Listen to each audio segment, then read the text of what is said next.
नमस्कार दोस्तों, मेरा नाम है संजीत जायसवाल और इस वीडियो के माध्यम से एनटीपीसी भर्ती जो हो रही है उसमें ओबीसी सर्टिफिकेट, ईबीसी सर्टिफिकेट और ईडब्ल्यूएस सर्टिफिकेट के बारे में मैं इस वीडियो के माध्यम से आपको बताना चाहता हूं। और बहुत सारे कैंडिडेट हैं जिनका लेवल 6 की पोस्ट में चयन हो चुका है, लेकिन उनको लेवल 6 की पोस्ट नहीं चाहिए, तो उनको क्या क्या करना होगा, तो इस वीडियो के माध्यम से आपको सारी इन्फॉर्मेशन मैं आपको दे दूँगा। तो चलिए वीडियो को शुरू करते हैं। तो सबसे पहले हम बात करते हैं, तो चलिए सबसे पहले शुरू करते हैं। हम बात करते हैं, देखिए ओबीसी सर्टिफिकेट के बारे में। तो सबसे पहले आपको ओबीसी सर्टिफिकेट बनवा लेना है गवर्नमेंट ऑफ इंडिया का। देखिए जो ओबीसी सर्टिफिकेट है वो गवर्नमेंट ऑफ इंडिया का होना चाहिए और ये 1 साल, जब भी आपका डीवी होगा उससे 1 साल पहले तक का ही वैलिड है। और जो गवर्नमेंट ऑफ इंडिया का आपने बनवाया है, यह चाहे ऑनलाइन हो चाहे ऑफलाइन हो। अगर आपने ऑनलाइन बनवा लिया है तो देखा होगा बहुत सारे कैंडिडेट का ये डाउट है कि हमारा जो ऑनलाइन है उसमें मुहर जन सेवा केंद्र की है, लेकिन आप ध्यान से देखिए डिजिटली साइन जो एक मुहर होती है वो तहसीलदार की होती है या उससे ऊपर के किसी अधिकारी की होती है। तो ये जो सर्टिफिकेट है, ये सर्टिफिकेट वैलिड है। अब हम बात करते हैं, बहुत सारे कैंडिडेट का डाउट है कि हम जैसे ऑनलाइन बनवा लिए हैं, अब अगर किसी का ऑनलाइन नहीं बन पाया है, वो रेलवे के फॉर्मेट में बनवाना चाहते हैं, तो उनको क्या करना पड़ेगा। तो देखते हैं क्या करना है। तो सबसे पहले उनको रेलवे के का ये जो फॉर्मेट है ईबीसी सर्टिफिकेट, इस फॉर्मेट को फिल कर लेना है और इसको डिस्ट्रिक्ट मजिस्ट्रेट से साइन और मुहर और डेट सब कुछ करवा लेना है। और इस फॉर्म को रेलवे जब भी आपका डीवी होगा उस दिन आपको यहाँ पे सबमिट कर देना है। अब हम बात करते हैं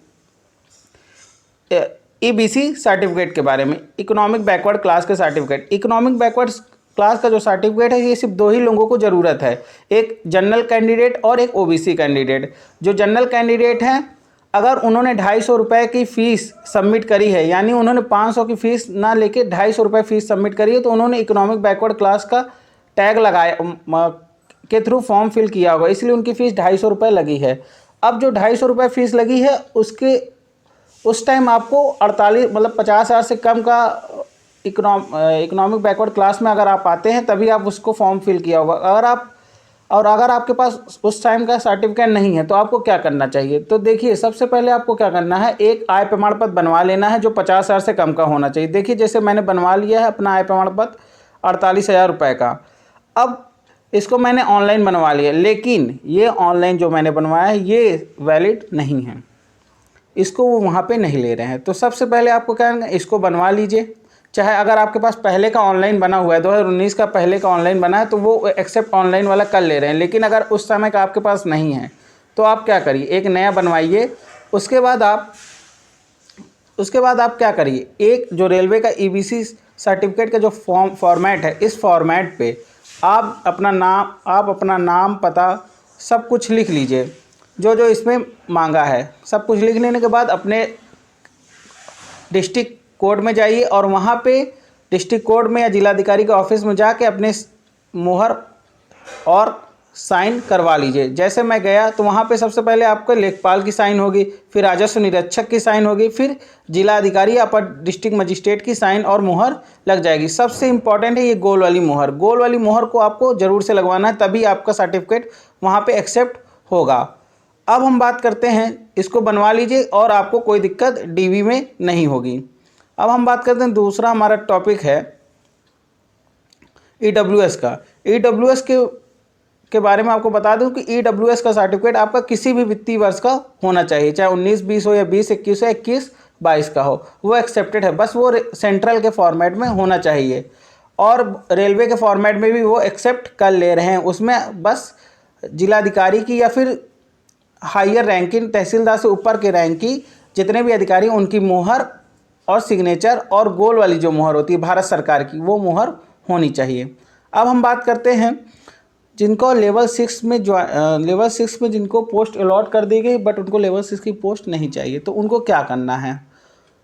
तो सबसे पहले उनको जिस दिन उनका लेवल 6 की डीवी है उस दिन सबसे पहले उनको बोर्ड में उपस्थित होना है। वहाँ पे उनको अंडरटेकिंग का फॉर्म दिया जाएगा, अंडरटेकिंग का फॉर्म में वो फिल कर देंगे और उसमें वो बता देंगे और एक एप्लीकेशन देंगे कि उनको लेवल 6 की पोस्ट नहीं चाहिए और वो लेवल 6 की पोस्ट के लिए अब आगे अपना आवेदन निरस्त करते हैं। अब फिर उनका उस दिन एप्लीकेशन दे दिया, उसके बाद उनका उस दिन ना डीवी होगा, ना ही अगले दिन मेडिकल होगा, उनको वापस भेज दिया जाएगा। अब अगर उनका लेवल 5 में नंबर और पोस्ट प्रेफरेंस के हिसाब से उनको लेवल 5 कि जिस दिन डीवी या मेडिकल होगा, जब रिजल्ट आएगा तो लेवल 5 में उनका रोल नंबर रहेगा और फिर लेवल 5 के साथ उनका डीवी और मेडिकल होगा। लेवल 6 के साथ उनका डीवी मेडिकल नहीं होगा। और हम बात करते हैं, हमारा जो नेक्स्ट टॉपिक है कि बहुत सारे कैंडिडेट का ये डाउट है कि आप मेडिकल अपडेट इलाहाबाद बोर्ड की नहीं दे पा रहे हैं। इसलिए मैं नहीं दे पा रहा हूँ क्योंकि कल 13 तारीख को इलाहाबाद बोर्ड में पहला दिन मेडिकल का था, जो railway hospital Allahabad railway hospital में हुआ था। बट बहुत सारे कैंडिडेट, यानी किसी भी कैंडिडेट का पूरा मेडिकल नहीं हो पाया, सिर्फ 2 या 3 चेकअप हुए और आज उनको फिर से 14 तारीख को फिर से बुलाया गया है डीवी और मेडिकल के लिए बुलाया गया है। अब जब तक उनका पूरा मेडिकल हो नहीं जाता तब तक मैं कैसे आपको अपडेट दे सकता हूँ। बाकी जो और भी 5 जगह, मुरादाबाद, झांसी, आगरा, लखनऊ और कानपुर, बाकी जगह तो मेडिकल एक ही दिन में कंप्लीट कर दिया गया है, लेकिन इलाहाबाद रेलवे हॉस्पिटल में कंप्लीट नहीं हो पाया है। और जैसे ही इलाहाबाद रेलवे हॉस्पिटल में कैंडिडेट का मेडिकल होता है, वैसे ही मैं अपने रेलवे अड्डा यूट्यूब चैनल के माध्यम से आपको अपडेट दे दूंगा। तो इसलिए रेलवे अड्डा यूट्यूब चैनल को सब्सक्राइब ज़रूर कर लें। अब बात करते हैं, बहुत सारे कैंडिडेट का ये सवाल है कि मेरा डीवी कब होगा। तो मेरा डीवी 16 तारीख को इलाहाबाद बोर्ड में है और मुझे कॉमर्शियल अप्रेंटिस की डीवी करानी है क्योंकि मेरा चयन कॉमर्शियल अप्रेंटिस के पद पे हुआ है।